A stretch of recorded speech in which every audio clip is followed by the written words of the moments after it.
Well, we've talked about dicks a lot, so I know. I kind of hope that all of this. I hope that dicks is our cold open. no, I don't. I kind of don't want it to be our cold open. I'm not really comfortable with dicks being our cold open. But Shahin laughed, and is that like? Do you give a thumbs up? Do you approve of cold open dicks, Shahin? Oh, I'm fine. So I'm just basically, saying, if Shahin laughs at dicks, we put it in the cold open. Is that our standard? He giggles. That's the best part. You that say how dicks low and our Shahin bar is? giggles like a schoolgirl in the background over there.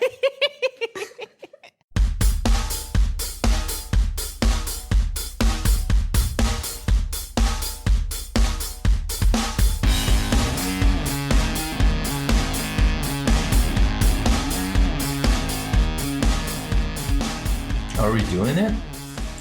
We're doing it. I'm almost done. Well, we're going to start then, because you don't usually talk at the beginning anyway. So hello, everybody, and welcome to Tepid Time. It's Mediocre Monday. On the May We Geek Again podcast. Apologies, we all took our Quaaludes. Somebody found the last stash from the 1970s, and we thought, hey, let's all go to the City of Light this week. Jen's not drinking, so we decided to take it in the other direction. We're pretty chill. Pretty chill. All right, sorry, go ahead. Welcome to May We Geek Again, episode 9. We're diving into season 3, the next 4 episodes of our little podcast we all know and love. I'm Jen. I'm one of your co-hosts, and joining me today is Human Nougat Joe and Shahin, Mr. Preparation. You hey, say guys. human nougat like it's a bad thing, but I mean, Hey guys. what would a Snickers bar be without nougat? What would Three Musketeers be without nougat? Like 3,000% better.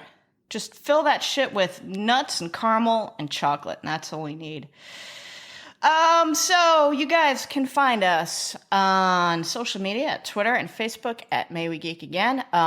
Come give us a like on iTunes and a review, and also come talk to us. Joe is thinking about doing more quizzes about who you find attractive and want to touch the nibbly bits of. So she's just doing sex quiz. She's basically the Cosmo of our podcast now. it's going to be painful. We're going to give bad advice. You're probably going to have to go visit your family practitioner. It's fine.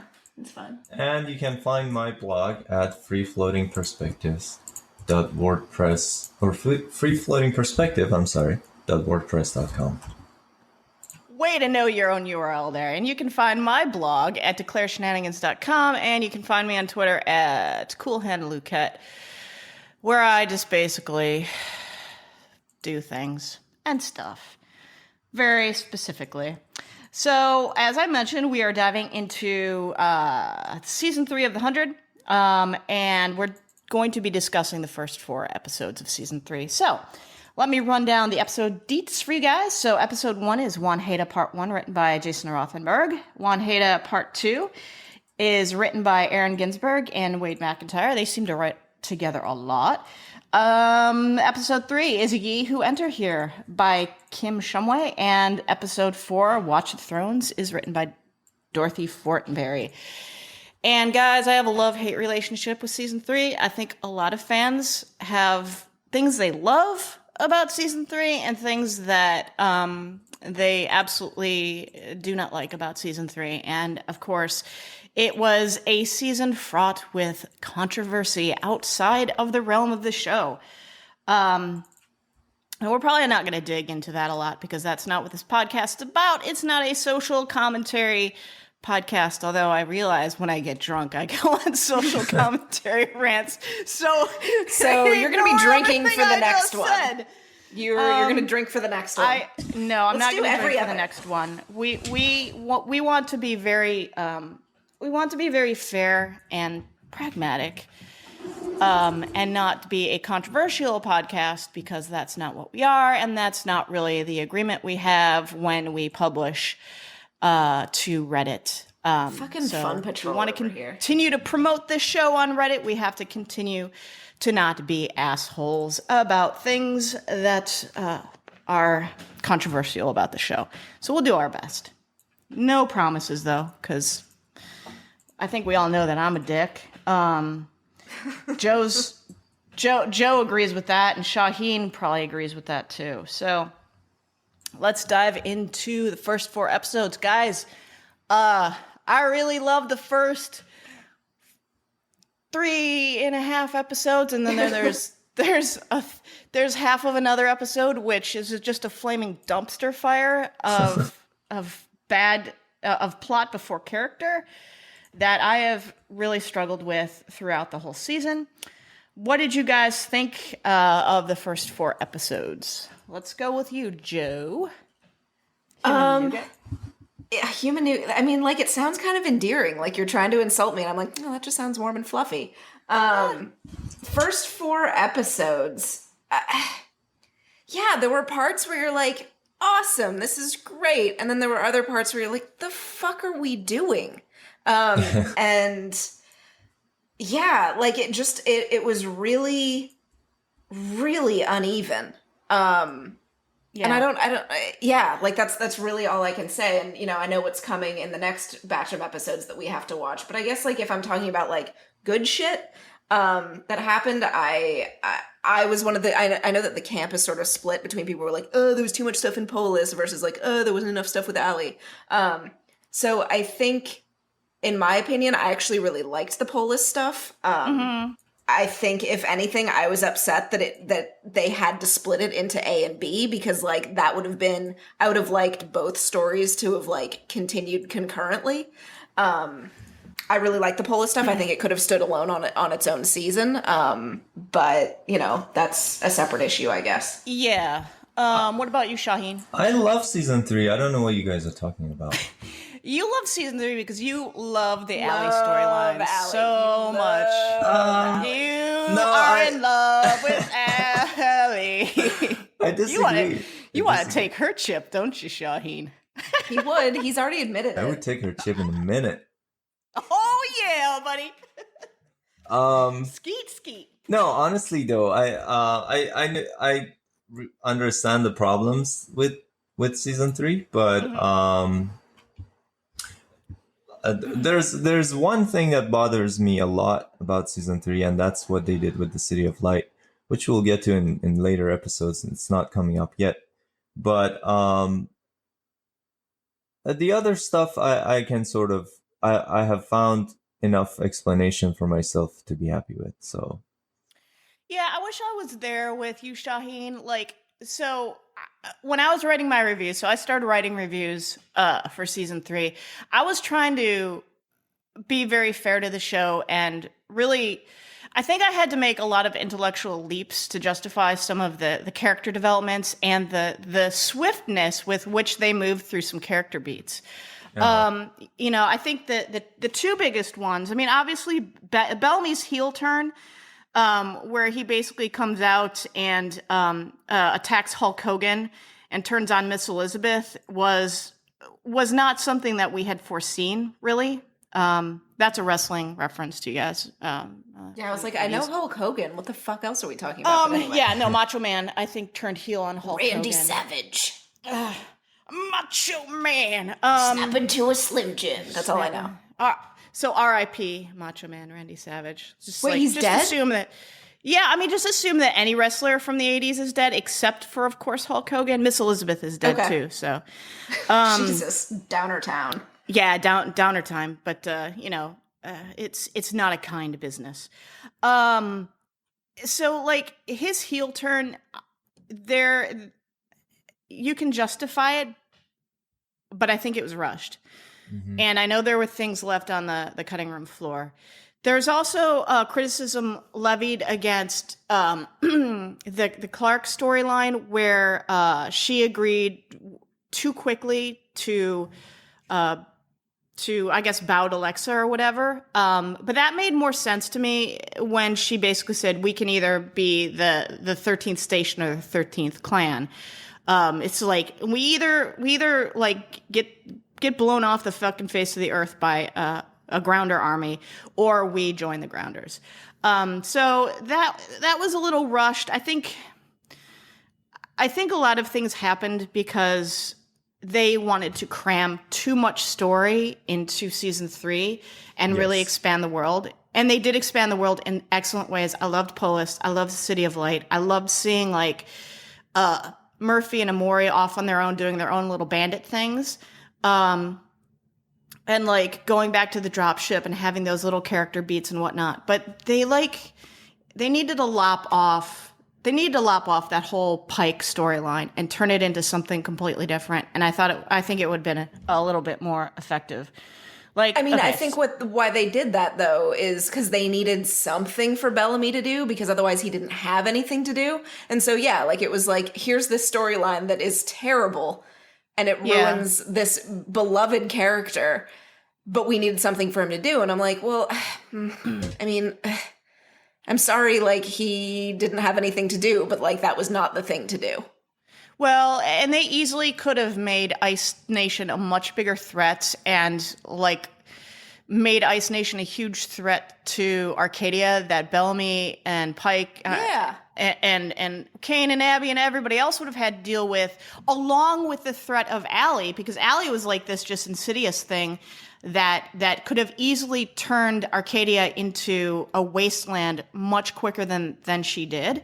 So I felt that tension that they tried to build and the way they went about it. So I guess I'm getting into a little bit of character arcs here. So let's just transition into character arcs. So the whole thing of trying to make Bellamy a bad guy, not necessarily a bad guy, but and I don't even want to use the word anti-hero. Somebody who is just following the wrong path was basically his experience with the grounders throughout the whole time. But obviously, Gina was a plot device fridged. They basically fridged her. And if you're unfamiliar with that term, it's basically a dead woman in a fridge that furthers the storyline of somebody else.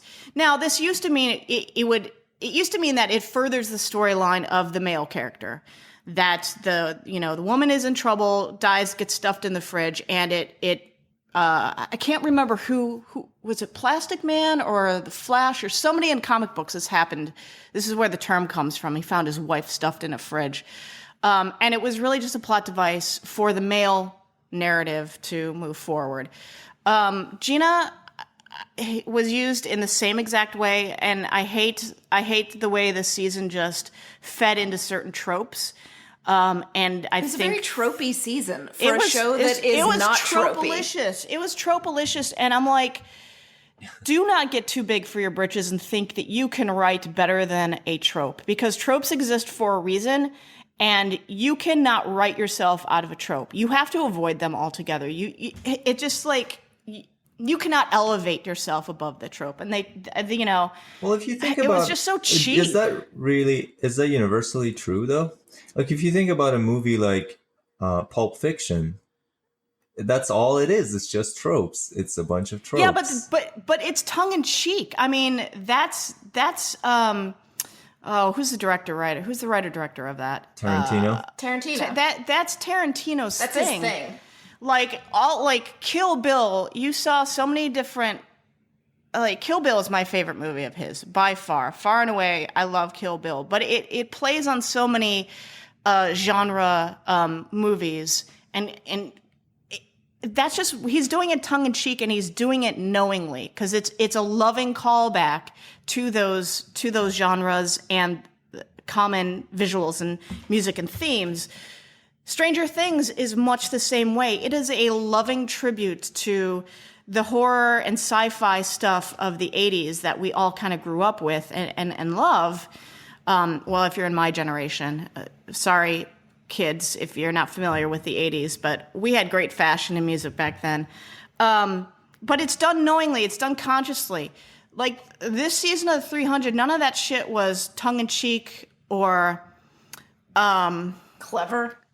Clever. What is that? Oh, Antonio Brown is twerking. Sorry, guys. I've got the Steelers and the Redskins game on in the background, and Antonio Brown just caught a touchdown pass and started twerking. It was delicious. You know, I'm focused on the podcast. I'm Shahin so- is focused on the podcast. You're And just there's a staring man at dudes twerking shaking on their my asses. TV. Yeah. So the 300 doesn't do this self-referentially. I think they fell into we are so good at what we do. We are breaking a lot of rules on television. We are progressive. We are blah, blah, blah, blah, blah, blah, blah, blah, blah. And they fed into their own hype when it came to the quality of their writing. And that is not a diss on the writers. I think the show is more well written than most of the shit on TV. That it's on the CW is unfortunate because of the reputation that the network has. That it's trying to turn around. Plus, if it were on like Stars, there might be nudity, and I don't think anyone would complain. Dude. Okay, so Shahin is just like he's staring off into space right now, thinking about nudity ALIE? in the City of Light and ALIE and all of that. Right, Shahin? Negative. I was thinking about how to respond to the things that you were saying. So now you're thinking about nudity in the City of Light. now, though, yes. Yeah. So if we're talking, let me. I got a new mouse, guys, and it goes to sleep on me, and it doesn't scroll very well. It's just a failure on all things. So Bellamy's storyline was pretty problematic. As far as like something I thought was done really well, and this feeds into the City of Light is Raven's storyline at the very beginning, where it establishes how much pain she's in. It's just like these little drop-ins here and there that eventually are going to build up to she's going to be the first important domino to fall in ALIE's plan to take over Arcadia. So I thought that was set up really well. And of course she gets blown up again. Like, dude, Raven always gets blown up. Yes. That's her thing. That is her thing. So as far as character arcs that were established and you felt were important in the first 4 episodes of season 3, guys, tell me a little bit about your favorites. Oh, we're doing character arcs now? Yes, we are. Yeah. When we're talking about characters, we're talking about character arcs. Things about the characters, the people in the show that have names and faces and say things. I feel like Bellamy made most of his stupid decisions in episode 1.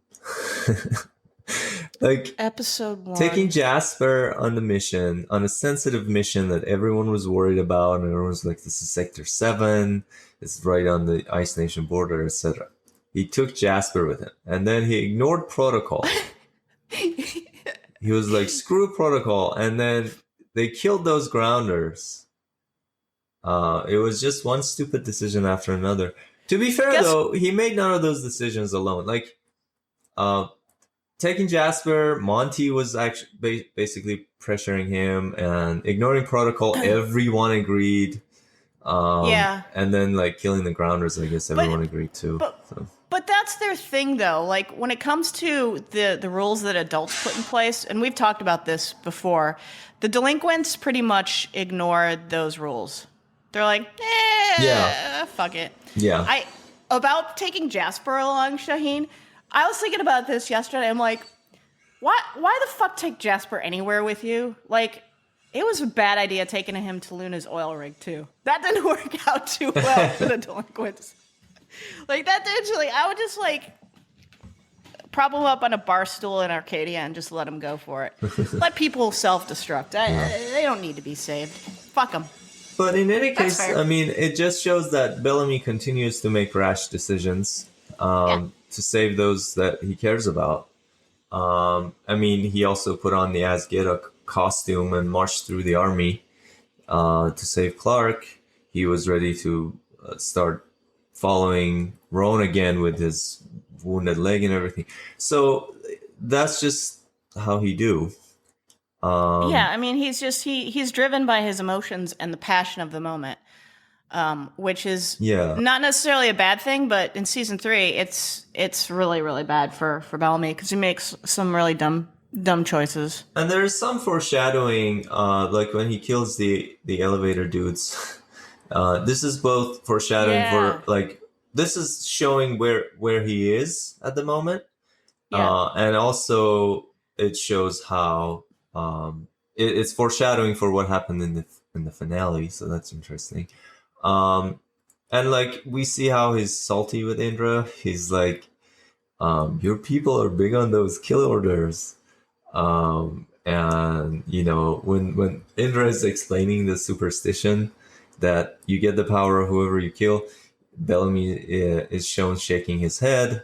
So he's had enough of the grounders. He's really upset about the fact that they left them to die in the most gruesome manner. Yeah. And he doesn't trust them. With good reason, too. Yeah. The thing that we don't know is, so at the end of season 2, I guess somehow a truce forms between Lexa and Arcadia, where she doesn't go after them and they don't go after her. Like, how was that brokered? Well, there okay, was a truce, but when they decided to attack Mount Weather together, and then so you think that was still in place? Then? yeah, I mean they betrayed the Grounders betrayed the Sky People, but there was no war declared on them. So you know there's still that sort of limbo of truce, but we're not really friends, and you left us to die, so fuck you, and you know, and. I was actually going to talk more about Arcadia and how the average Arkadian must be feeling at this point, because I feel like that was one of the things that was left out as a result of what you said, Jen, about trying to cram 3 stories into one season, 3 like major complicated stories, and you know, so if you think about it from the point of view of the average Arkadian.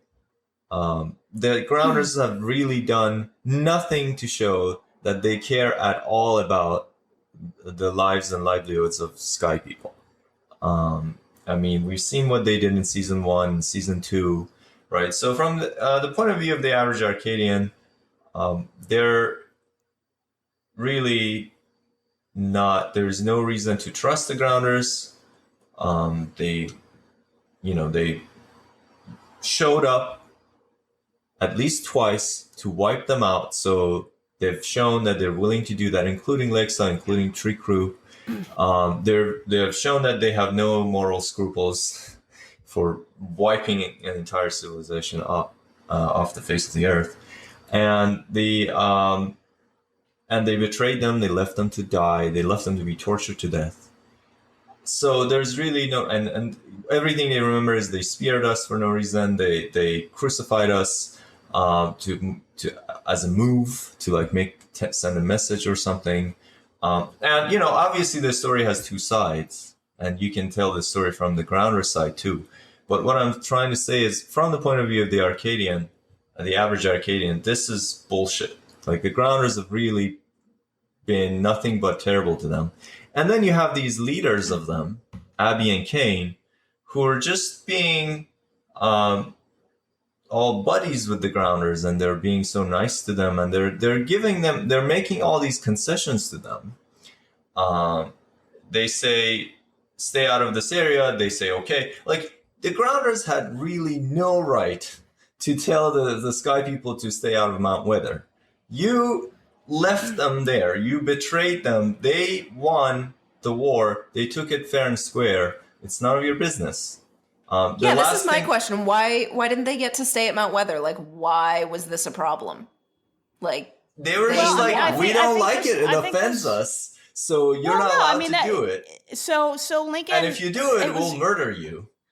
It was either Lincoln or Sexy Nico who said that this place has never meant anything other than death for our people. Yeah. Okay, but why aren't people living them? Why aren't people living in previous prison camps then? But here's the thing, it didn't mean death to Skaikru. And also prison camps are not very nice places. Like Mount Weather is like cushy as fuck.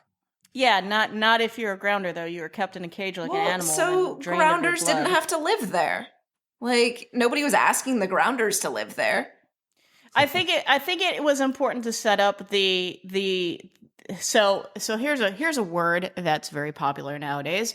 The optics were bad when Skaikru started moving back in because Mount Weather is this unassailable place, and then if Skaikru decided that they wanted to turn aggressive, they could easily use the mountain's technology against the grounders. And there's every reason for them to do so. There's every reason for Skaikru to do so, given what the grounders have done to them and Lex's betrayal and all that kind of stuff. So you can kind of see like the bad decisions.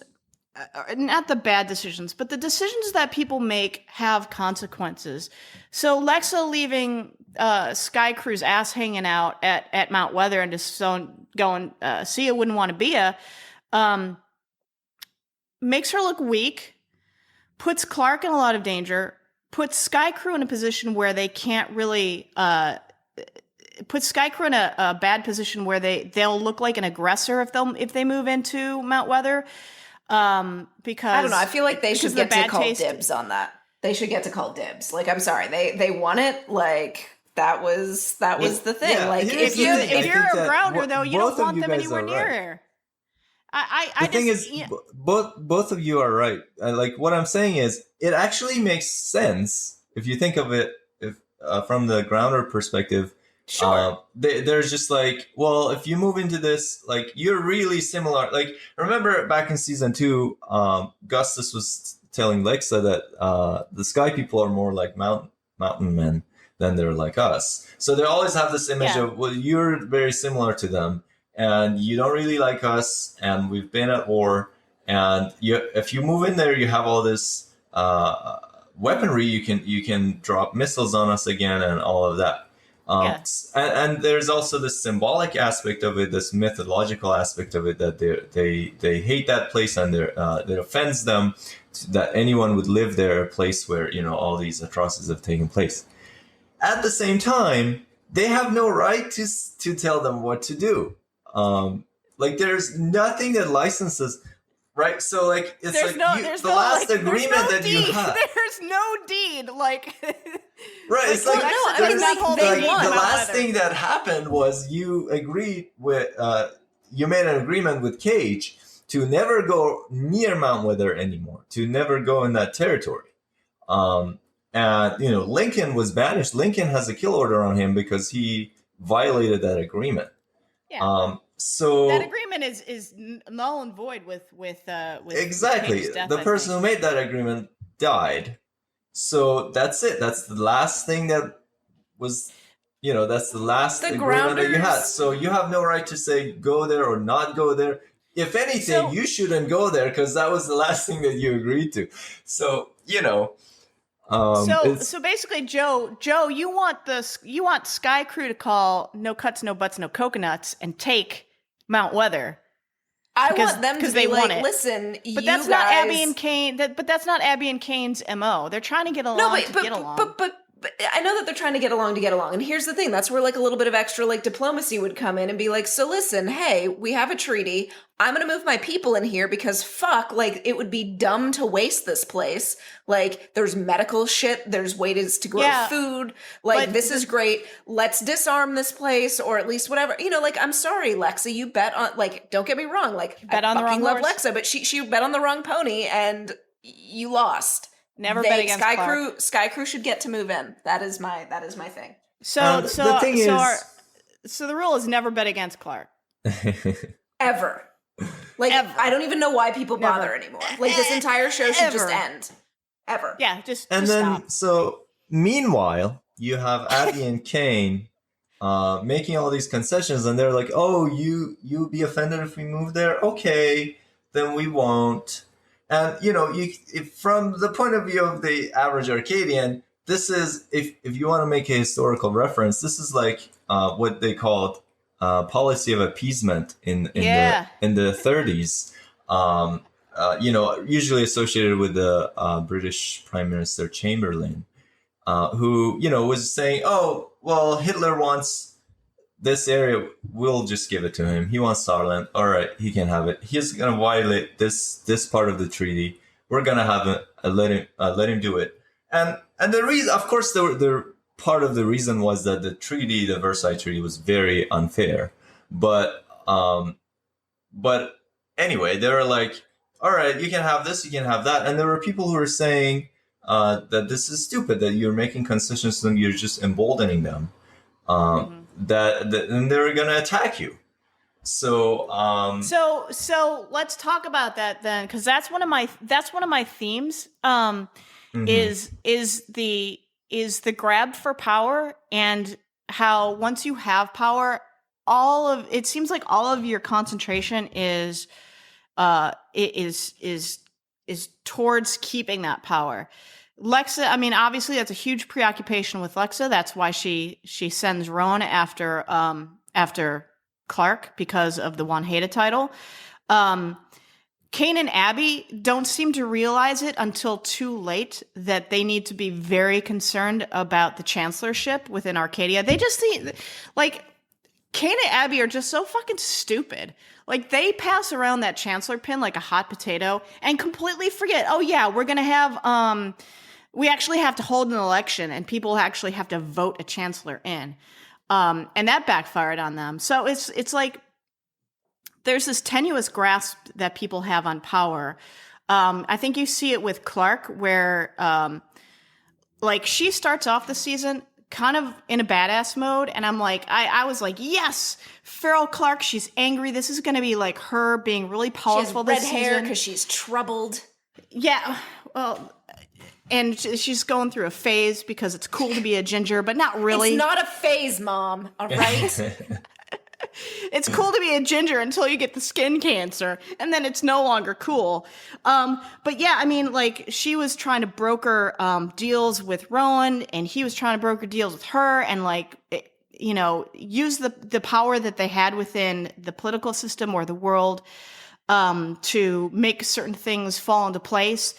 And then it all falls apart for Clark. I think the moment where she tries to assassinate Naya, and Antares, like, sniffs that shit out real quick, and then all of Clark's power just seems to drain from her, and we get this kind of tepid. There's that word again, tepid and muted Clark for the rest of the season. Like I am so I'm disappointed in a lot of things that happen this season, but when it comes to my favorite character and them just kind of neutering her as far as her agency in the world, I was like, all right, we need to get out of this season and back to, like, season 1 and 2, where Clark had power and she was, like, working with the delinquents and shit, and everybody was empowered to make decisions and to, like, think up things to do and blow shit up and, like, rig radios and stuff like that. That's the shit I want to see. I want to MacGyver some shit and, like, sing in cars again and, like, have Raven blow up bridges. Not this, let's shuttle Clark off to Polis for half the season and have everybody else on the other side of the world for half the season and nobody fucking talking. Let's talk about that again. Conversations. Oh, Jesus Christ. Can we get a meeting on somebody's schedule between Polis and Arcadia to talk some shit out? Can I get a conference call? Jump on a goddamn WebEx. So we can there was a scene where Bellamy's trying to convince Clark to come back, and he's like, she left us, blah, blah, blah. And, like, Clark, as her line to him was, I'm sorry, because of course Clark just needs to keep apologizing to people. But it was, I'm sorry, here's the thing that I'm trying to do. Like, it could have just been, like, you just had to be, like, Abby. 2 sentences. She explains it to Abby. I have to stay here so she keeps her word. Yeah. But was Bellamy, like, not eavesdropping on that conversation? What was he doing? Was he thinking about his glorious hair? I mean, what was going on? Fucking talk, people. Fucking sit down, talk, have a cup of tea, have a cup of coffee, get some coffee cake up in that bitch, have some donuts, some kolaches. Are you hungry? Sorry, folks. Yeah, I didn't eat dinner, sorry. But I'm just like, fucking, like, dude, if I need to figure some shit out, I figure out who I need to get on the phone call, and I go, will you join my WebEx in 2 hours so we can talk about this shit? And we'll go through a PowerPoint and iron everything out. Everything will be great, and we won't kill each other, and that'll be awesome. Well, This to is be so fair, they fucking have pissed. neither internet nor PowerPoint, Jen. So. God damn it, Shahin. Fucking Shahin. Look, if Raven got on that shit, they would have internet and WebEx and all that kind of shit. Just give Raven some things to do other than, like, get balloons up all the time. Going back to what you said about Clark being isolated, that didn't make me upset because, as I've said before, I watched the show not for any particular character, but for the ensemble of the characters. And I like the fact that they ebb and flow, and that sometimes they take center stage and they play a big role, and then sometimes they don't. I would actually like the show less if one person was always the one calling the shots. So that's just kind of like we have different expectations. So that was one thing that I wasn't upset about because I had a different expectation from the show. But I think it's a common criticism with season 3 is that the delinquents are separated for so long, and I understand that they needed to further a storyline in Polis. I love the political aspect of it. I think Nio was a wasted opportunity. I think Ontari was a wasted opportunity. Ontari. It would have been so good. Like, it was like this big bad that was built up and then dead. And her character design was so fucking awesome. I'm like, Brenda Strong looked fucking tight. Like, she was Queen like Naya. gonna be like this like evil bitch queen, and I was so into it, and then you're like, nope, she's dead. JK. I mean, don't get me wrong, the spear through would have been great. Like, it was awesome, but like if they had stretched out this whole story throughout the season, and then at the very end she had been speared through the heart, then yes. Awesome. Amazing. Yes. But Wouldn't you know, that like be it was cliche, though? We needed certain cliches are okay, I think. Like, I think like if she Well, earned that death. when they don't happen, you want them. When they happen, you say it's cliche. I'm confused. I'm a very complicated person, Shahin. It depends on how well it's done. I mean, there seemed to be a lot sacrificed for certain storylines that they needed to move forward. There was a lot sacrificed at the altar of Bellamy's heel turn. There was a lot sacrificed at the altar of Clark and Alexa's relationship. There was a lot sacrificed with Ontari moving her forward as the fake commander. Like, so much shit was being crammed into this season that nothing got room to breathe. And the highs were really, really high and the lows were really, really low. And that's why I'm like, I love this season so much. And then there are just parts of it that I just would excise out like a bad tumor. I don't know if tumors are ever good, unless they're benign, but it's not like, oh yeah, I have a tumor. Hope it's benign. So while we're still talking a little bit about, I mean, is there anything, Joe, you want to talk about when it comes to characters? I liked that we saw Indra smile. Like, turns out Indra can smile. That's not really. That was just cute. No, and I mean, the only other thing I would say is like Roan talking to Clark, saying like their deaths are on you. Like, before he like kills a bunch of his own people to like, because she started some shit. And that just kind of goes back to like more shit on Clark, in terms of her being responsible for deaths or whatever. But I think we've kind of covered the major things. Like, I think that these few episodes are actually more Bellamy figuring out what the fuck is going on. Anyway, onward. Yeah, well, there was some very fan servicey moment in these 4 episodes too, which I'm a little bit. I really like them when they happen, but when you look back on it, you're like, oh, I kind of fangirled out right there, and I'm Jesus Christ, I'm like, no, I'm too old to fangirl for some of this stuff. I was going to. Sorry, go ahead. Go ahead. I was just going to finish my point about Bellamy, if that's okay. Sure.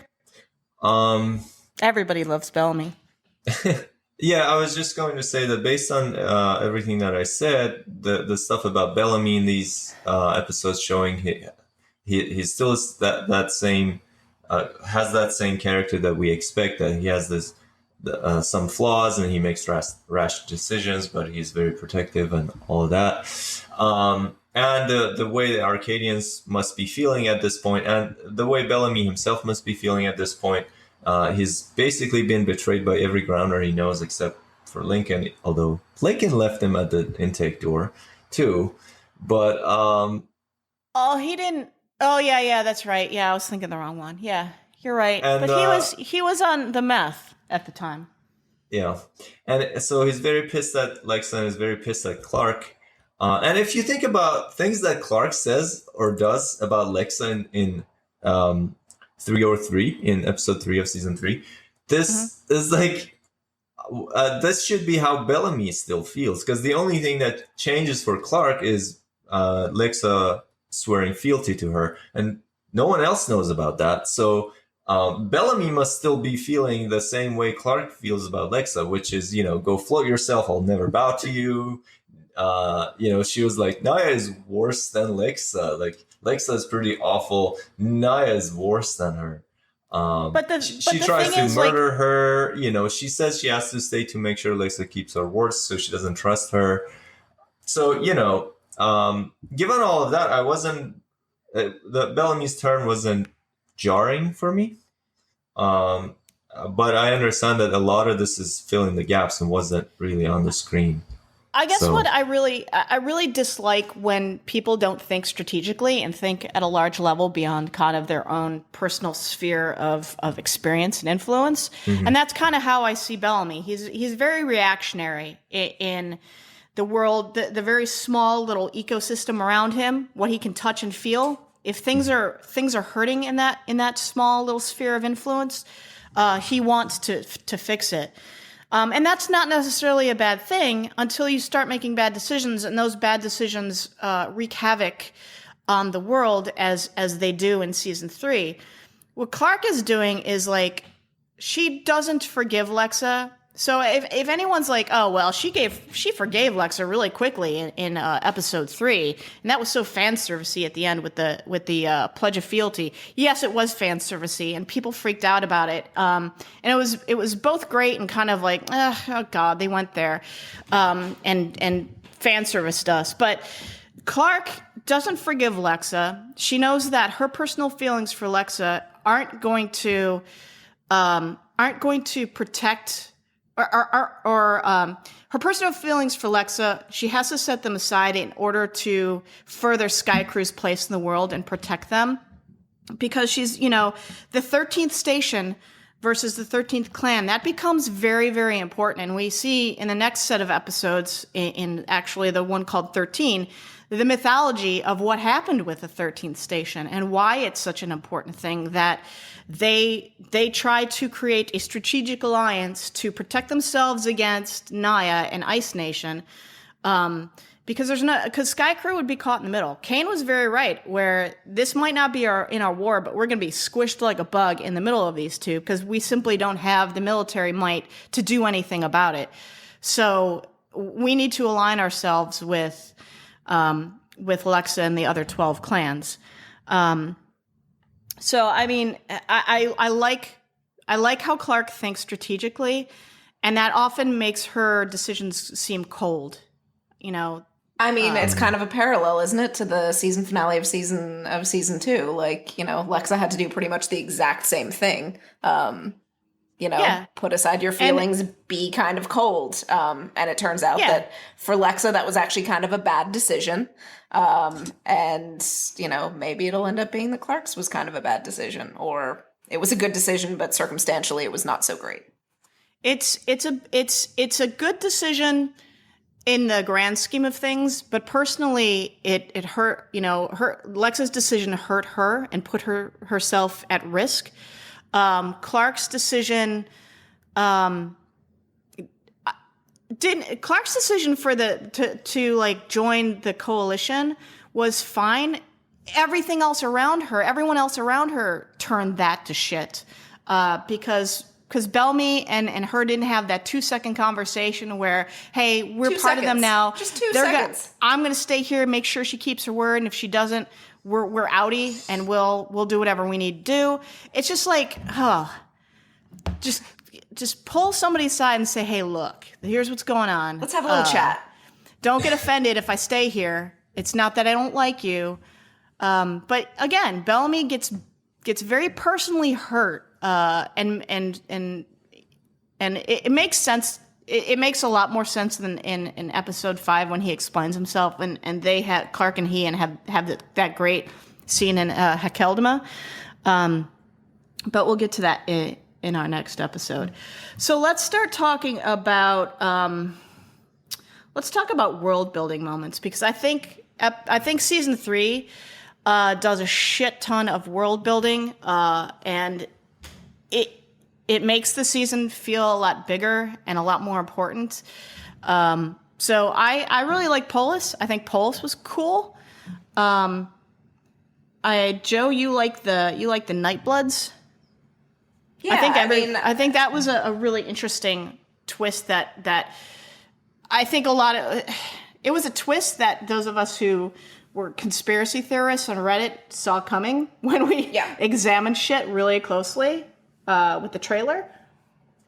Well, I mean, I think what it was is I'm usually not a fan of, kids on shows or whatever. Stranger Things, the exception. Yeah, definitely. But, like, once you sort of saw that they were kids and you're like, oh, these kids have to kill each other. Like, like it's interesting, being, that they like have this pool to groom from or whatever. I mean, why they would have them kill each other is sort of a separate issue. We don't know that yet, though. We don't know what did you not get the sense that like there was going to be, I knew that there was going to be some sort of a trial of physicality, because like Lexa was talking about how Aiden was, better than she was at her own conclave. So I feel like whether or not we knew that they were going to have to fight each other, you knew that like something was coming.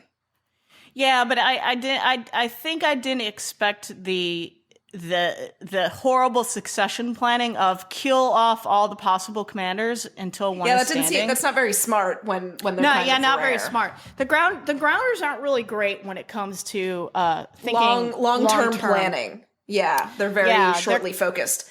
Which you they're kind of figure like Bellamy in that respect. Right? I was just going to say, like, why doesn't Bellamy get along with them better?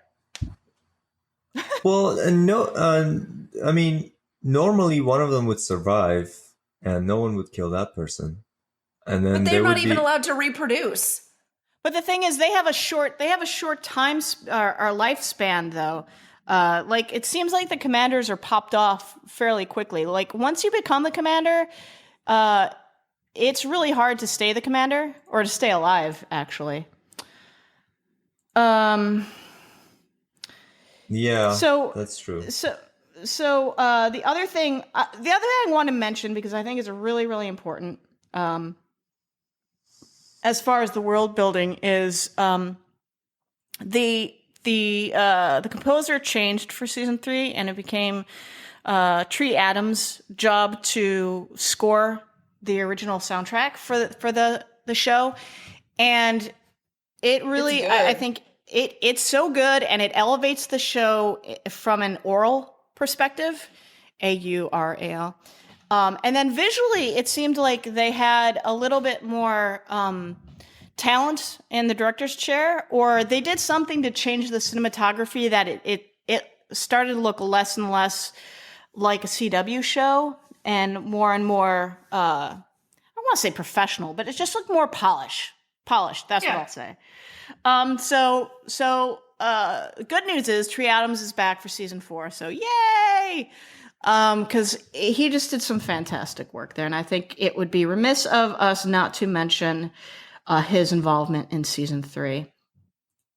As far as world building moments, what are some of yours, Shahin? All right, so I just want to mention quickly that we're in season 3. I mean, we finished season 3, and there are still so many places in the intro sequence that we haven't seen yet. There's the quarantine zone.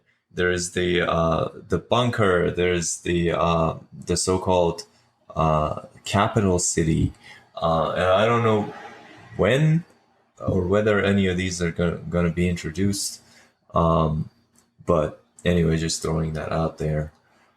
So I would like to talk about...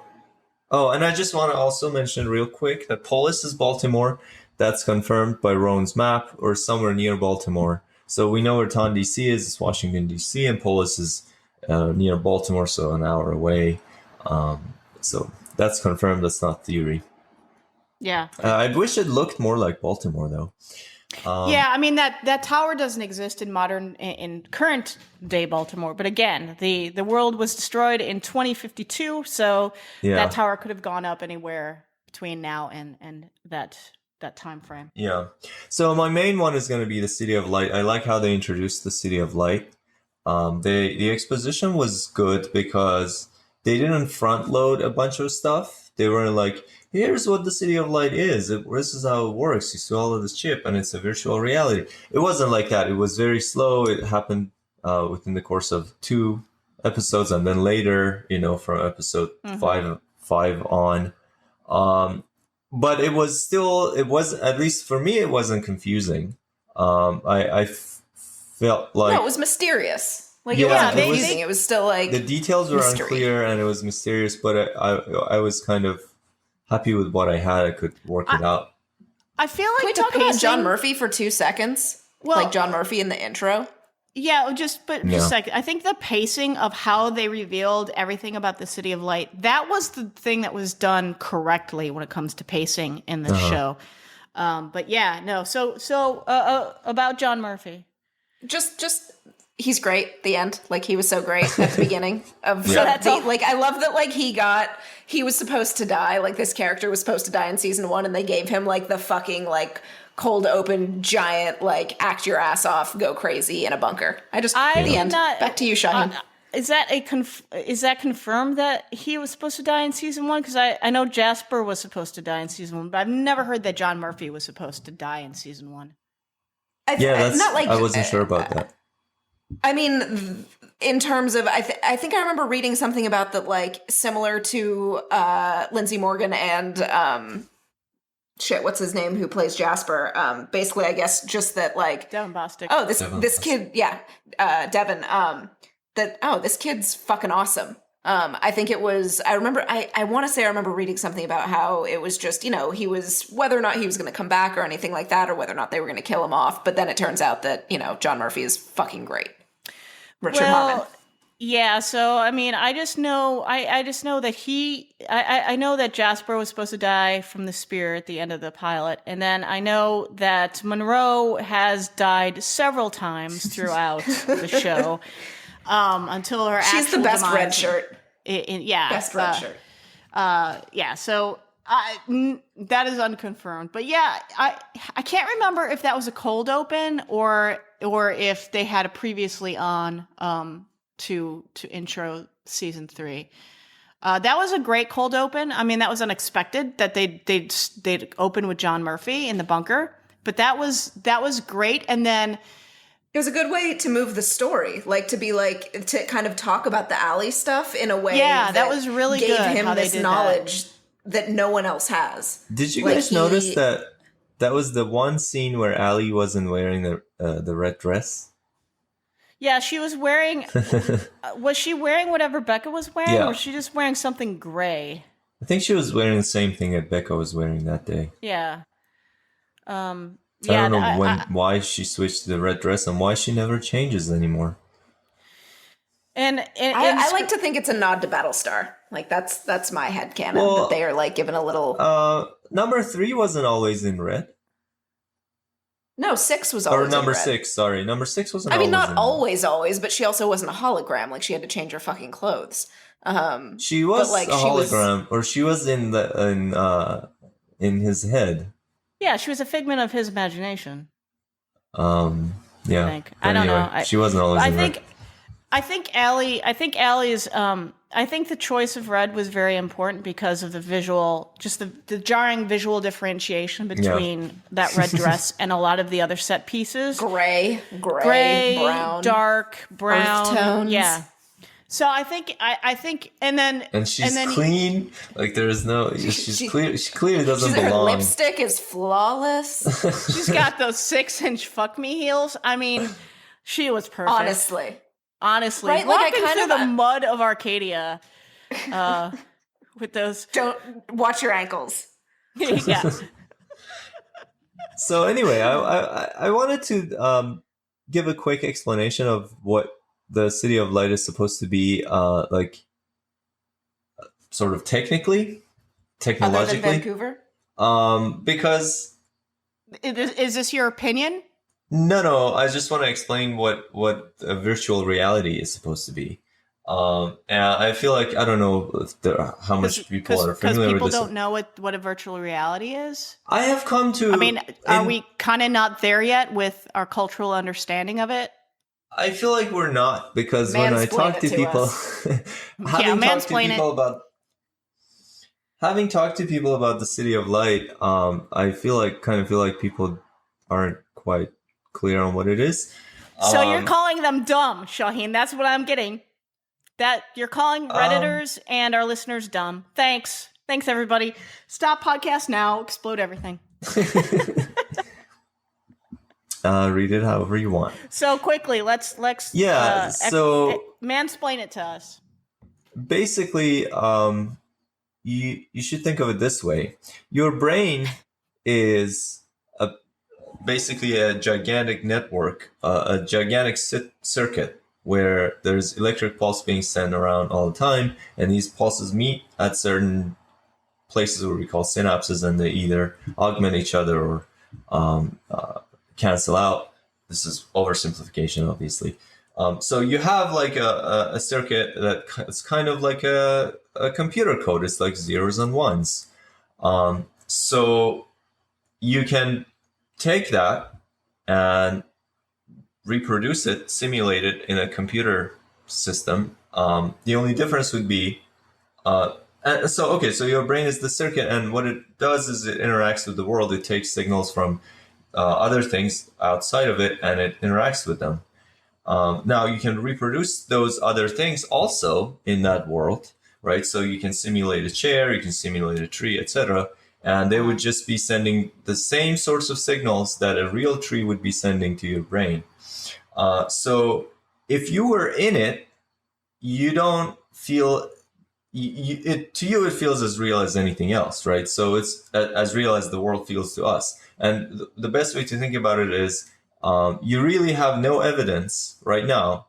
You and I have no evidence that we're not in a virtual reality. For all we know, that's what's happening to us. So I've had a lot of discussion with people when they say that the City of Light isn't real.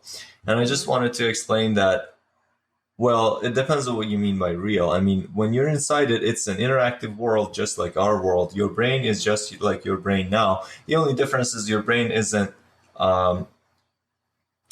loaded on a carbon-based circuit. It's loaded on a silicon-based circuit. But it's still the same pattern of signals being sent around.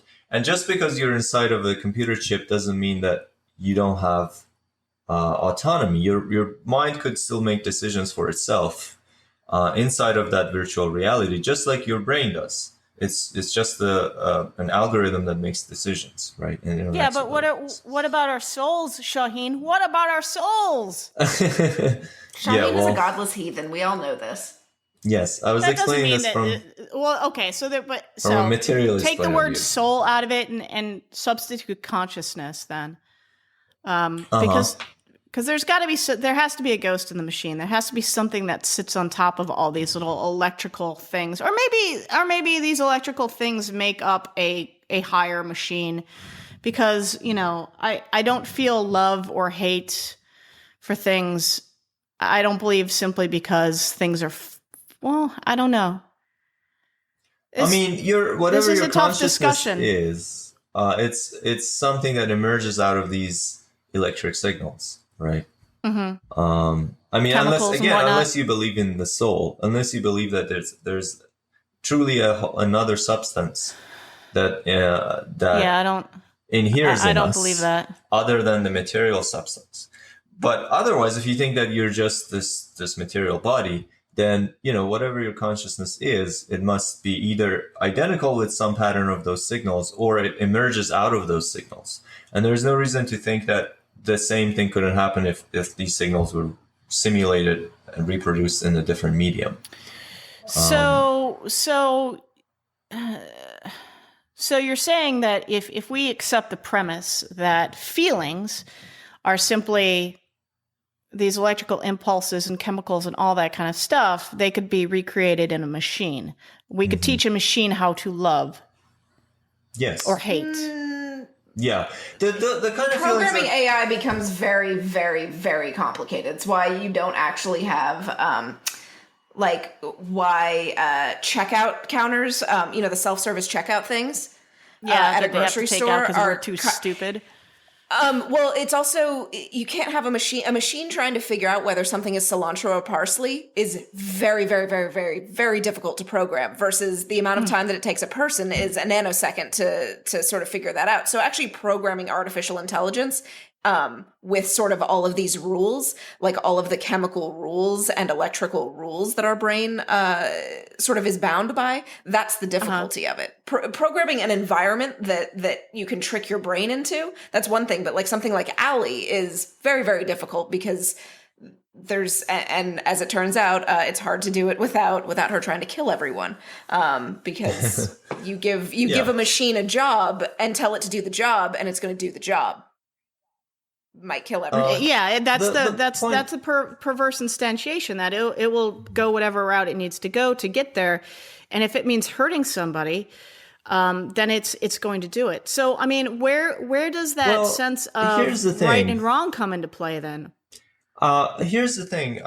If the computer, if the AI, accepting the premise that we have created an AI that can actually process better than a human brain, that can process information like a human brain and better, and assuming that it's sophisticated enough, I don't see, first of all, why it shouldn't have feelings. I mean, obviously, depending on what you programmed into it and what sort of interface it has with the world. If, for example, it doesn't need to feel hungry because it doesn't need to eat food, then it won't feel hungry because that's, it's not programmed into it. But if you were to produce that pattern of signals that we call hunger, the feeling of hunger, whatever that is, if you were to produce that in that computer, it would feel the same thing that we call hunger. So there's really no reason to assume that it wouldn't be able to feel any emotions other than the fact that it wouldn't need to. I wanted to ask a question like, the only reason why we don't have an AI that loves or feels hunger or hates or has a consciousness, I'm putting quotes around that, is because of our inability to understand our own state of being to a degree where we could program that into a machine. And also because we don't have the technology yet. We don't have, our machines and our programs aren't advanced enough to do it yet. But, theoretically it would be possible. And yes, you're right. We really have very little knowledge of our own brains. But if we knew how it worked and we could, really, I mean, hunger might be weird because there's also the physical sensation. There are neurons around your stomach that feel, but ultimately it all has to go to your brain and be processed there. So, if you could just reproduce that part of it. So you could technically turn off that part of your brain that receives those signals from your stomach, and you'd never be hungry. You'd have to schedule yourself to eat so you wouldn't die. Yeah. I mean, that happens to some people where some part of their brain is disabled and or some mechanism in their brain. They're always hungry. It tells them that they're always hungry, so they always feel compulsion to eat. There are. I've seen that on TV where kids are just always hungry and just miserable. It also happens when you consume cannabis. Oh, really? That's what that is. It fucks with your brain so that you think you're hungry all the time. That's what munchies are. Oh, I did not. I would disagree. Experienced that because I do not take the pot. Oh, really? I would disagree in terms of it saying that you're hungry. I feel like what it does is it blocks being full, if that makes sense. And eating is pleasurable. I wouldn't say hypothetically that I feel hungry necessarily. It just goes, this is fun and you don't feel full. Keep doing this. I Well, think yeah, I think hypothetically what it does is it tells you see that box of cinnamon life on your kitchen counter. That would be great without should go milk. eat Just that. eat the box of cinnamon life. But hypothetically So I think speaking, everyone knows that we have experience with this now. I don't know what you were No. talking about, sir. I'm a law-abiding citizen. Breaking Sir, the law. Breaking the please. law. No, it's not self-incriminating to say that you have done it before, Jen. Obama Legally said, in California and or Oregon. Obama said I'm that sorry, he I smoked pot. don't participate, nor have I ever participated in illegal activities. That's just not who I am as a human being. Uh-huh. But hypothetically, if my brain wanted to tell me to eat that box of frosted Cheerios that I'm looking at right now, You have a lot of without cereal. milk, just eat those. Oh, they're so good, especially without milk. When you're high, hypothetically. So that interesting stuff about virtual reality. I hate sitting here thinking like we could be in somebody else's virtual reality. What if season 4?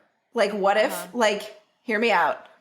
Oh God! At Buckle up, guys! It's gonna be a This is ride. another one of those dragon. Clark no flying a dragons in this dragon one. Like, shit. I'm kind of expecting, like, I'm still holding out hope that some of this is part of the simulation, and that like fucking Neo or somebody shows up and is like, so hey, listen, Clark, hey, listen, I'm gonna need you to take this pill. Bear with me here. You're gonna be kind of pissed. You're gonna take the red pill and become a men's rights advocate. We're taking a weird turn here in season 4, but This is whatever, actually you know. becoming a serious possibility now. There are physicists who look for evidence that we live in a virtual reality. yeah, and I mean, it's what would be scary the because some of point? them are like, yeah, sure, of course we are. Didn't Elon Musk say that? Yeah, we could very much be in a virtual reality. Yeah, I mean, and we could be. there's an argument that it's actually very likely that it's more likely that we are in a virtual reality than not. And why is that, Shahin? Is it because the improbability of the spontaneity of life, or if we throw out religion? Because I don't think that that's a valid argument because we're talking about science here. So, like, are they just like abiogenesis is really really tough? Or So, assuming that humanity doesn't destroy itself, and yeah, good luck. That's a pretty big caveat. That's big if. and assuming that technological advancement doesn't sort of come to a halt at some point, we are definitely going to reach a point where we can simulate minds. And at that point, we'll be simulating minds like shit, like crazy. Like we'll just be simulating all kinds of minds. Do you guys remember that movie Strange Days? Is this from the 90s? Probably. It has I want to say Ray Fiennes in it and Angela familiar. Bassett. And the idea Angela is Bassett. What? This is the Angela I know. Bassett podcast. It is the Angela Bassett. Wow, that's so Watch weird. every podcast. So this gets back to your idea, Shahin. So it's sort of like an interstitial place of like this technology. I want to say that like everything was on mini disc, but that's a separate issue. And basically what you would do is you would like put on this like helmety thing or something and it like, you know, picked up your brain waves and you could record experiences. You could, obviously this was very often used for sex, but like, you know, for example, crimes or whatever. And so the idea was that you record this, you know, like 15 minutes of full and complete neural experience, touch, sound, everything. Like it is that experience. And then you can buy and trade them with other people. And so again, like this was the majority of it was being used for, thrill-seeking behavior and sex and whatever, because, you know, it's, you know, I want to be this person having sex. And, you know, but what it did was it tickled your little neurons in such a way that it was real to you. The end. Strange Days. There's your 90s movie for this podcast. Wasn't there also a Bruce Willis movie where people would just jack into a virtual reality and never leave the comfort of their couches? Was there? Yes.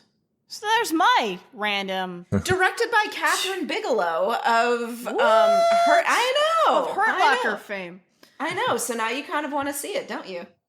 Not really. I don't want to go back to the 90s. There's other things to be watching, like Pretty Little Liars, which I'm just so pathetically gay for right now.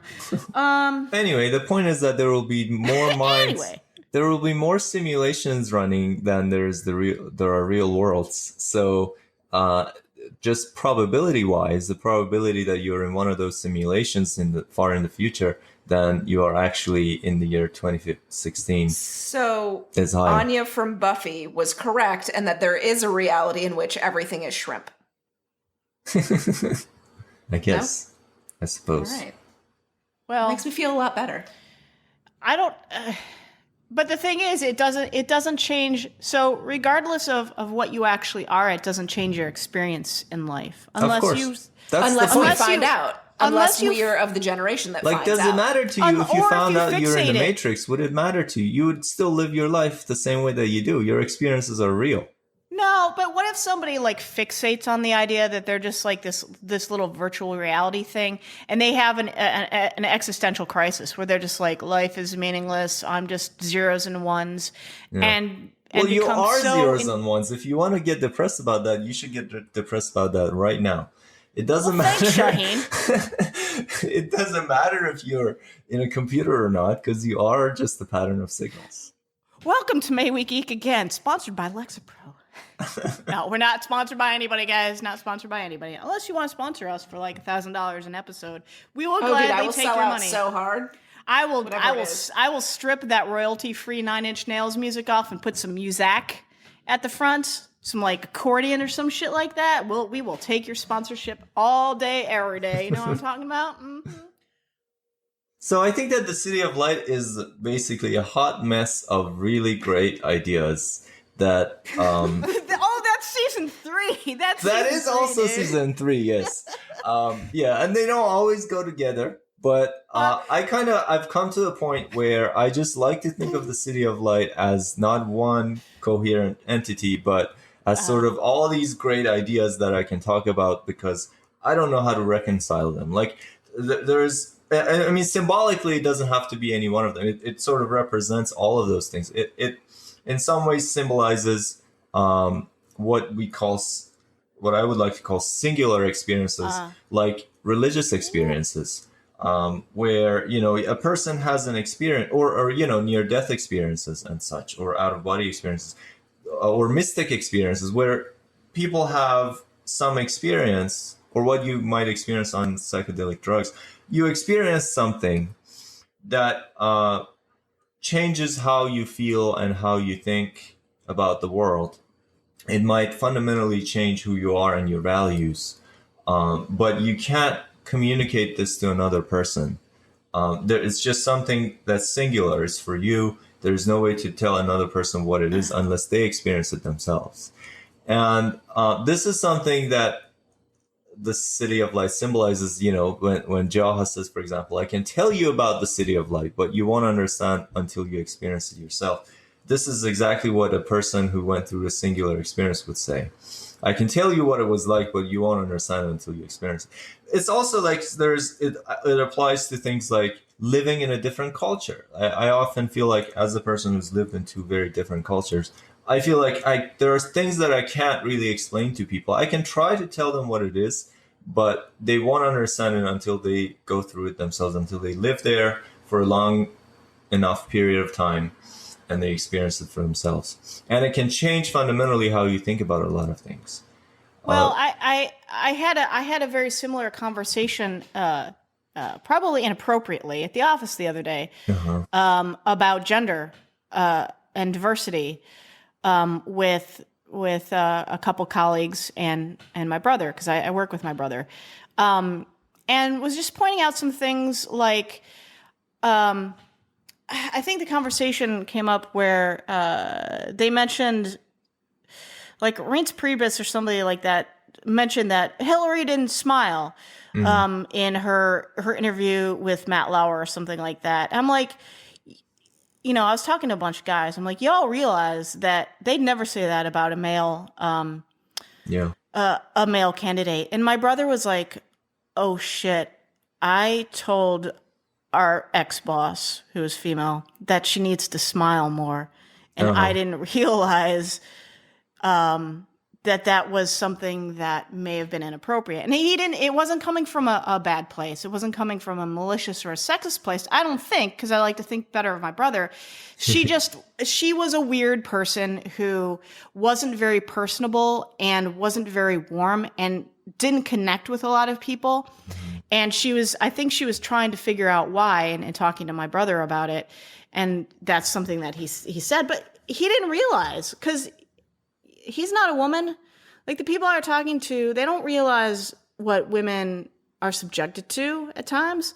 So you're very right. Like, you don't know what an experience is until you actually experience it. And like, I will never know what it's like to live in the Middle East, because I will never live there. And I will never know what it's like to be a man or a person of color. It's kind of like Chandler says, right? Everything with fucking friends oh my God, in you. You God and friends, dude. No one will ever know which one is thing. worse, getting kicked in the nuts or labor. Going through labor. I mean, the fact that labor can last for days. Yeah. I'm going to go with labor. Kicked in the nuts, I mean, it depends on how bad it is. I mean, you could probably explode a testes or whatever, but your average, you don't know. You've never shot. experienced it. You will never experience it. So, well, I've hurt the lady parts. Like, when I was young, I fell on a fence. Yeah, that was not good. Basically, all of that. But at least I semi lost my virginity then, so I didn't have to worry about that happening when I actually did lose my virginity. Hey everybody, welcome to the sex podcast. Yay! What? I'm clapping for you. You've had sex. Yes, I have had sex. Thank you. Thanks for sharing, Jen. Yeah, I'm not even drinking, guys. I'm drinking my 2-minute microwave tea. Which Danny's like, Danny right now is like, this is the worst podcast ever. You and your blasphemous tea. Do you put honey in it? I feel like she's anti that too. Do you put honey in your tea, Shahin? I put a shit ton of sugar. So yeah, this is interesting because we don't really know how the people who've back taken to the virtual reality and experience thing. Yeah, but we need to start moving on. Yeah, because I think we've discussed this. Yeah, I was just gonna say we don't know how they feel or how they experience things, and this becomes important when we talk about mind control later, because I feel like a lot of the things that they do, you don't even need to explain it with mind control, because you can explain it with, well, everything looks different to them. I mean, Jaha says the outside world means nothing to us. They really come to a point where they feel like the outside material world doesn't matter anymore. So it's something you can't understand until you take it. And then when you take the key, like that girl that we see in much later this season, the grounded girl who got crucified and took the key, and the first thing she said when she popped in the City of Light was, "I understand now." So again, so I'm sure we'll disagree in the future about how much control people have.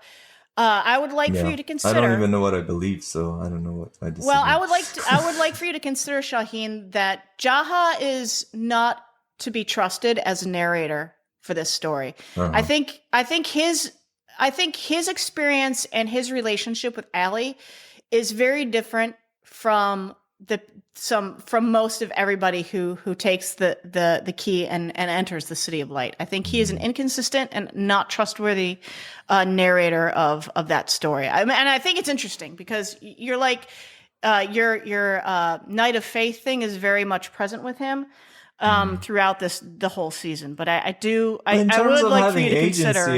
I can mention other ones who've had agency, but we'll get there. Yeah, but again, we'll there. talk about degrees of agency. I think it's an inconsistent thing that's applied as needed as the script calls for it. So it's one of those things where that's the one thing I'm not happy about with this season. Yeah, so it's kind of like inconsistencies throughout the whole season. So you see a ton of them with the City of Light. I see a ton of them with the characters and how they are treated.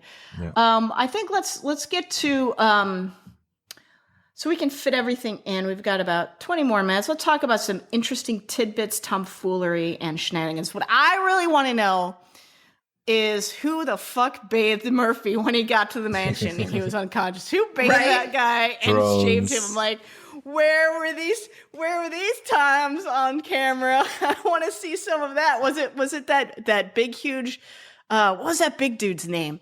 That where he slit his throat? Gideon. Do you think Gideon was like washing John Murphy down? Jaha, because like he's totally got this like Messiah. He's like totally Jesus washing the whore's feet or whatever. Like I feel like he would like zen out and feel very like, oh my God, self-important to like crustily deal with gross Murphy, who's like, because he was pouring wine on himself. Like dude was nasty. Why did Murphy pass out anyway? I mean, he wasn't hungry. I think he had nothing but crackers and alcohol that whole time. Like I don't think he had any rickets other and sustenance. scurvy at that point, and like vitamin D deficiency. Yeah, that dude. He was living on saltines and like a blended scotch, and that's like good for a weekend. That's good for a weekend, and I'm not saying that I've done it.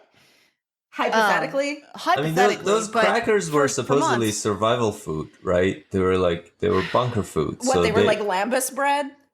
They must have all the nutrients. Yeah, I don't know about that. The other thing is, like, I'm sad that Shawn Mendes isn't the worst thing that happened this season. Right? And like what the fuck was that? He's just a huge fan of the show. So they just awkwardly shoehorned him in. Yeah, it was. And I don't like I don't like his kind of warbly songstress voice that he has. Like, can you give me a man? That's my sexism showing. Give me a man who can sing, not some boy. I don't want your boys. And I fucking love Naya. I just love Naya so much. And then she was dead. The end. Ugh, what a dumpster fire that 4th episode was. God damn it. Except for the fight. The fight was awesome. The fight was awesome. The moment where Clark realized that she was completely in love with Alexa was awesome. Do you guys agree that the fight should have been cut a little bit down and then... No! What the fuck are you talking about? That fight was awesome. To make room for the deleted scene? No! Yes! Why not? No! Fuck that. What was that? Like, it took like 10 minutes of the time. Forget this. That was their Game of Thrones moment. That was we are putting a stake in the ground. Because if you think about it, there wasn't any huge, like, fight set pieces. Like, I would have loved a huge war scene between Ice Nation and the other clans. But that never transpired because they cut that whole Ice Nation threat storyline into nothing. But no, I mean, that was really good. They needed to, I think they needed to just get rid, like the fact that there were a few other, like, I don't think we needed to see, I knew that we were going to see Emerson again, but we didn't need to see him again. We didn't need the horror episode. Yeah, I agree with that. So I think, like, if we could have spread that 45 minutes around, I don't think with Alicia Debnam Carey's I'm talking about purely from her schedule wish list in my mind. No, I mean that episode could be used for other purposes. So how dare I impose reality and business on the actual timeline of the story? Yeah, they just needed to say, you know how like the whole thing with accessorizing is supposed to, like, before you leave the house, look in the mirror and take one thing off. That's what they needed to do with season 3. They needed to, like, look at season 3 and lop a storyline off and be like, okay, let's concentrate on... I don't need 2 pairs of earrings in the same ear hole. Yeah, I mean, that's just too much. It's gauche. It's just gauche. I mean, come on. Tim Gunn would not approve. Honestly. Make it work moment. So what do you guys, got some interesting tidbits for us, Joe? Why the fuck did Murphy not drop that fucking backpack? Like, more, in addition to Bellamy and Clark having a conversation, if Murphy had dropped the fucking backpack, You mean done. drop it in the Tossed water? it in the water. Yeah. He tossed it did. in the No, water. but like left was it in there and like opened it up. They were gonna do something with it, like because they like pulled it right out. Like if they had destroyed the backpack in that whole thingy, like everything would have been fucking fine. Also, I just kind of liked, basically season 3 over. Drops the backpack. Kind of. Everything's great. like they just kind of like chill and like make s'mores and like maybe go hang out with Luna on the oil rig, but she's not quite as cunty to them because like everything's cool. How dare you? What? Speaking of the backpack, Dis Luna like that. It's not her fault. She just wants peace. She just wants to sing her Fleetwood Mac songs and play her tambourine in peace. God, leave Grounder Stevie Nicks out of this. speaking What of were the you gonna say, backpack, Shahin? Yeah. I wanted to just do another quick pedantic explanation. These are never quick. These are never quick, Shahin. No, this one is Your the- understanding of the word quick I'm and telling our you, you have understanding 2 of minutes the word and 30 quick are two seconds. different things. All right, The- let's go. 20 seconds. The Explain to me like I'm backpack 5. is. If you fucking let Yeah. me talk, the backpack is made of 2 parts, right? There's a nuclear power cell and there's a server. The thingy with the at the top, the round thing is the nuclear power cell, and then the blue little egg, that's the server. So there was some confusion about that later on. So let's just keep that in mind. The power cell comes from the nuclear Why is this important? warhead. Oh, because there was some part where There's Murphy a part where was they going separate to... it. They start separating it, and so there was some confusion as to how that was possible. It basically what all they do is they take the power cell, move it away from the server so they can smash the server. So Oh, okay. All right. I remember that scene now. yeah. Yeah, I don't think I understood that correctly. Joey said Nyla is Murphy's in real life sister. Does everybody This know is that? true. That Jessica Jessica Harmon Harmon is Richard Harmon's sister, and Richard Harmon's They're- sister macked on Clark. Mm-hmm. There's Yes. some Panther slaying up in that trading post. Right? Is Nyla Yeah. Ice Nation? No, I think she's Tree generic. Not necessarily. I don't know if she's Tree tree Crew. crew, but she is of the people who live nearby, whatever the fuck that means. Well, wasn't Clark supposed to be hiding in Ice Nation territory? Crew. No, I think she was always in Tree Crew territory. I get the impression that Tree Crew territory is huge. Well, no. Remember when they said we need to go?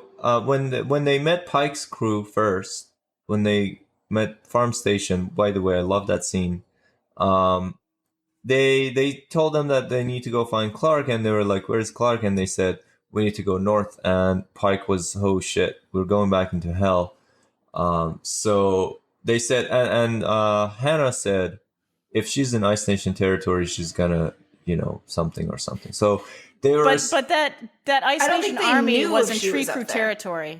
The Ice Nation Yeah, army they was didn't know. They about didn't to know cross the Tree Crew territory, and remember that by that time they were near Polis, so they were in the subways in Polis. So Clark is really good at hiding. She's been there the whole time. She was actually living in Lincoln's leg. my assumption was that Nyla's The stores. statue, not the person. I was like, that is the weirdest thing ever.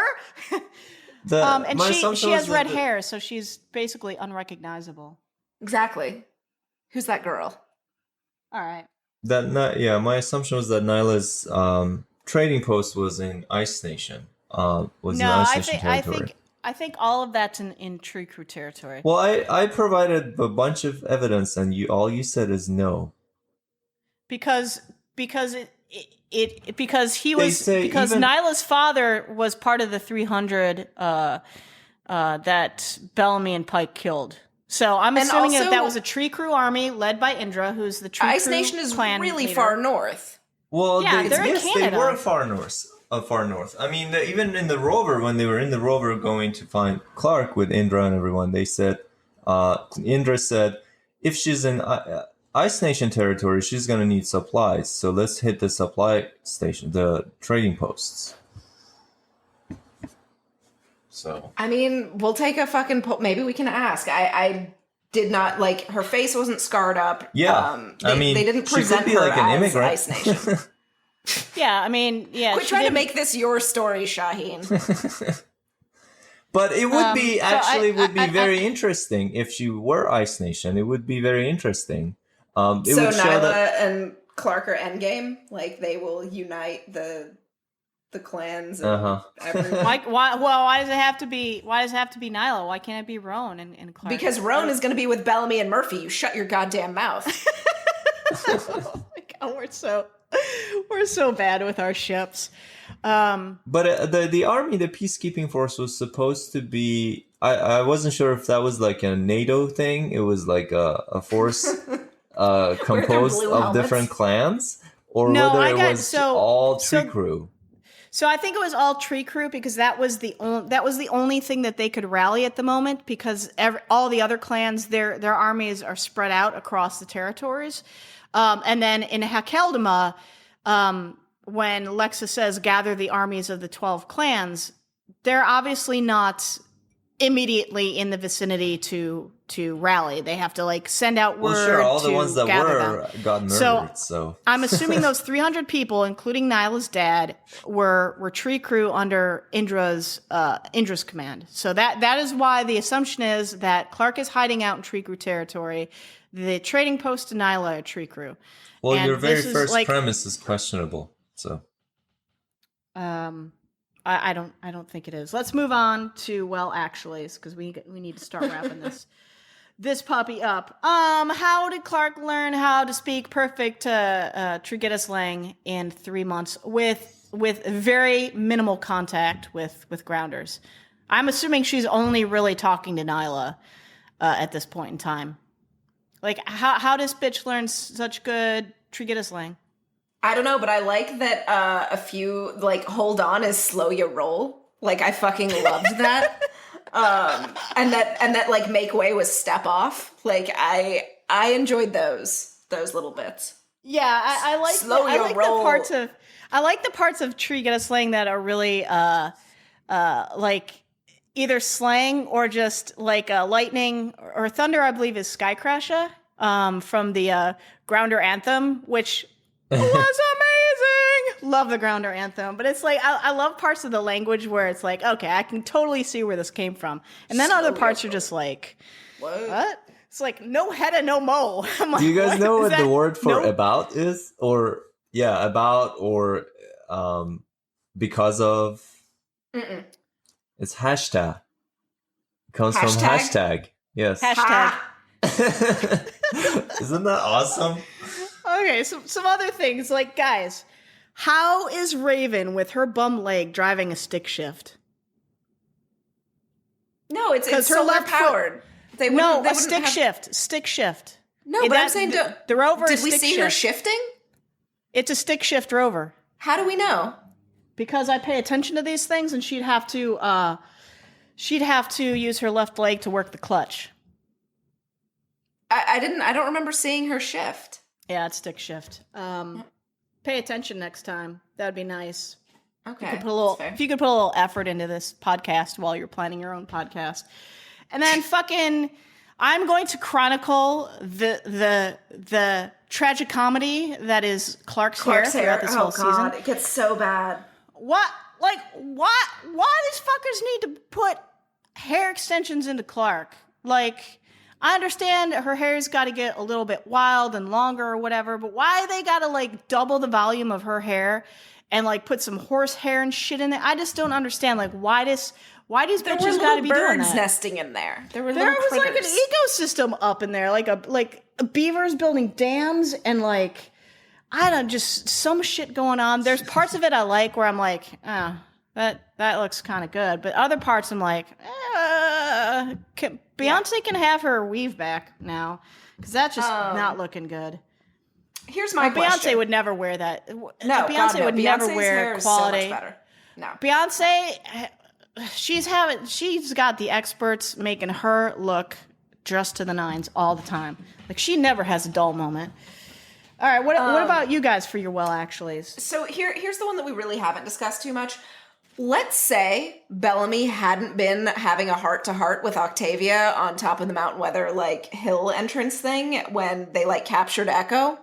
And, like, they were looking pretty, like, the Skaikru guards were looking pretty iffy on any sort of grounders. Like, what if Bellamy hadn't been there? Like, the entire premise of this trap being set was, like, very, like, this needed to happen, then this needed to happen, and then this, and this, and this, and, like, you take away one domino, and nothing would have worked. Yeah. It was a little contrived for this whole thing, which is not to say that I did not love sort of the build-up and then the, oh my god, reveal of, like, the assassin is in the house. You know. Calls coming from That was inside awesome. the house. Yeah, that was exactly. fucking fantastic. I enjoyed that.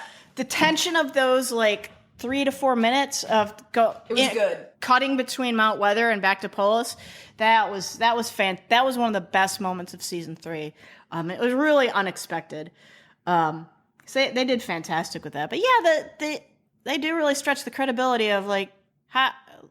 What if Bellamy hadn't been there? Nobody Like, else knew. I mean, the I can hope would only have been assume that that someone they're would scouting. trust her. That I'm going to assume that they were scouting. They were going to use Echo with Bellamy, and they were just kind of scouting when they could actually pull it off. Maybe I mean, don't but know. that's again, like, that's a Cunning, little are they? reachy. What about you, Shahin? What's your actually? I just have one. I think that there should have been at least a few more people like Gideon who had already joined the City of Light. I mean, It's a little empty. I'm. Like, who was keeping that mansion clean? Well, the thing is, I mean, forget about all of that. There are all these, like, we don't know how long the City of Light has existed, but it must be long enough for there to be a mythology around it where people take off, go into the desert to find it. So you would think that of all these mutated people who had no other place to go, were looking for the City of Light, there would be more people who found it, and ALIE would have wanted more help, right? More human help. So it's just weird. And why haven't Emori and Otan taken the chip yet? So yeah, that's I don't think that makes any sense. There should have been more people in the City of Light. I'm going to assume that she was fairly isolated. I mean, obviously, we saw that that Jaha and his cadre of followers had to cross the dead zone, and that was not an easy thing. I think the scavengers, like Emori, and are few and far between as well, maybe. So I don't know. What happened to Zorn and Sienna and her husband? Well, Zorn Did they find is the now City of Light? Zorn is in the Upside Down. Yeah, Zorn is in the. No, he wasn't in the Upside Down. He's Maybe he got out. Like, I'm just saying, like, he had to go find a friend and buy some Christmas lights. Yeah, so Zorn was Mike. So Zorn was not Will. He was not in the Upside Down. He was trying to find Will. Yeah, no, Sienna and I just assumed that they were like plot device to introduce the idea of the City of Light in season 2. Well, they said that the indication was that there are lots of people looking for it, especially people who have nowhere to go, people who have been cast out. Extras with speaking parts cost money, Shahin. Extras cost extra. I mean, I would have And, been happy there's only with, so like, many just red shirts. 3 more people or something. I would have been happy with that. Like 2 or 3 more people. Anyway. Again, I think like Gideon was a plot device to introduce the idea of there's no death in the City of Light. There's no pain. There's no hunger. There's no nougat. But there's ice cream, apparently. Well, yeah, there's ice cream. We'll in our next episode, in episode 10 of May We Geek Again, we're going to be discussing. We'll be further discussing season 3, and we'll be talking about episodes 5 through 8. Some tough episodes. Woo boy! We're going to try to be as even-handed as possible when talking about those guys. We're not going to be like going in on anybody because I don't think that's an appropriate use of this podcast.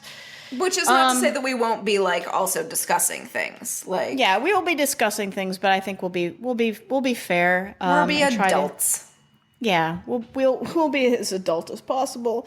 So let's talk about some TV shows to recommend. So there's a couple new shows on TV on FX, half-hour comedies that I'm watching that are pretty good and got some critical acclaim.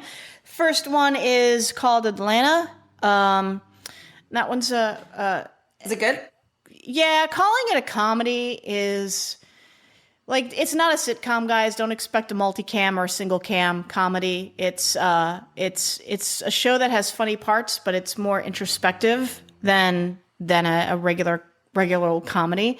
Better Things is also on FX, and it's probably a little bit more along the lines of what you'd expect out of a comedy. But again, it's not a laugh track multicam type thing.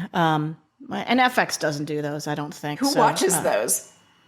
Old people who only have CBS, I guess. I don't know. And now you know what I think of CBS comedies. I don't watch any of them. They are shit. But anyway. And something I'm really looking forward to. My hype is building, and that is for Westworld on HBO. This is a premium show that probably is costing HBO a shit ton of money. If you've looked at the cast list, that includes Sir Anthony Hopkins, among others. It looks really impressive from a casting standpoint. I don't really know. Like, the premise of the show, I think, is like kind of what we were talking about before, is a virtual world where people actually enter into physically. And I believe I don't know if they're androids or whatever that kind of populate the world. It's an Old West theme. So you've got kind of this future stuff and this past stuff going along at the same time, and it looks kind of terrifying and sexy and action packed, and just I'm going into it with very little knowledge of what the actual storyline is because I want to watch it with fresh eyes, but. A couple folks who have seen the first 4 episodes rave about it. I was a little worried about the show because it stopped production in the middle of filming. And whenever a show basically shuts down in the middle of filming, you're like, ugh, something bad is happening. And it was really, they wanted to stop and actually map out the next 5 seasons of the show.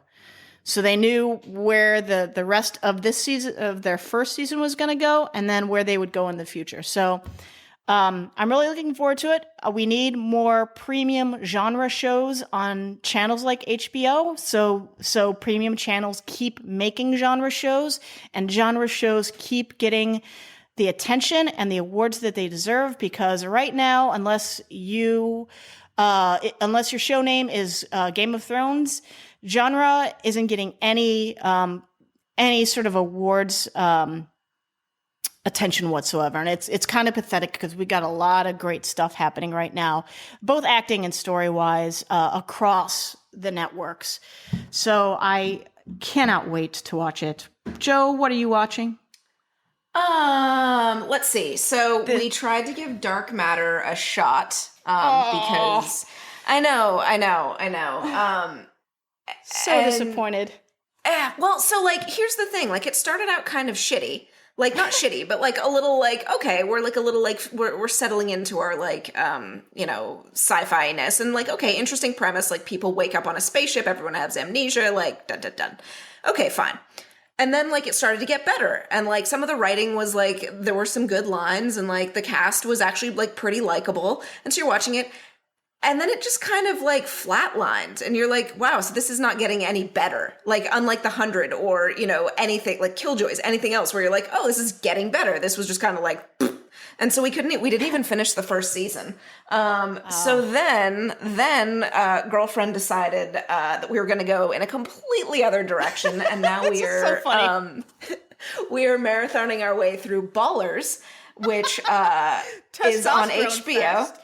It's on HBO. It stars Dwayne "The Rock" Johnson as an ex-football player turned financial manager.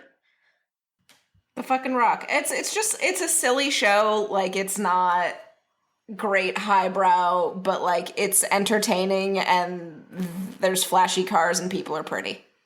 Yeah, it's not the best comedy on HBO. I mean, No. Veep, I think, is the best by far. But yeah, it's really interesting that you guys are watching the show. Like, it's so just like sports. What, two lesbians can't watch, football dudes? I hate to stereotype you guys, but I'm just like, it's football, it's testosterone, it's just like something that it's hard for me to sometimes watch because it's just too much testosterone, too much masculinity at times. I'm like, God damn, I love you, Rock, but come on.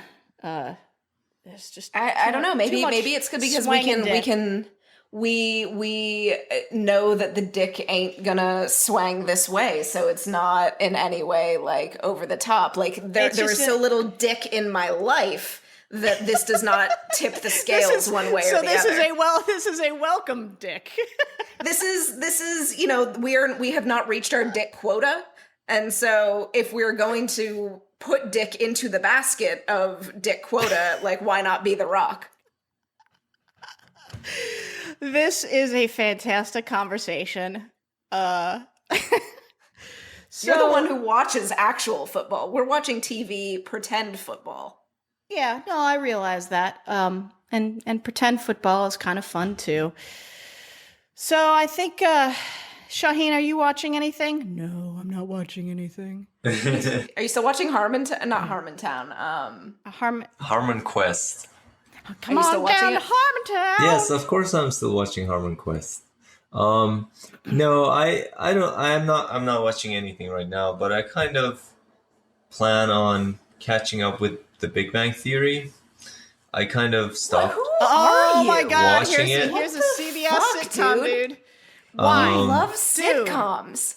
Yeah, bad sitcoms too. It was great. The Big Bang Theory was great for the first 3-4 seasons, and then I don't know, it kind of just became meh.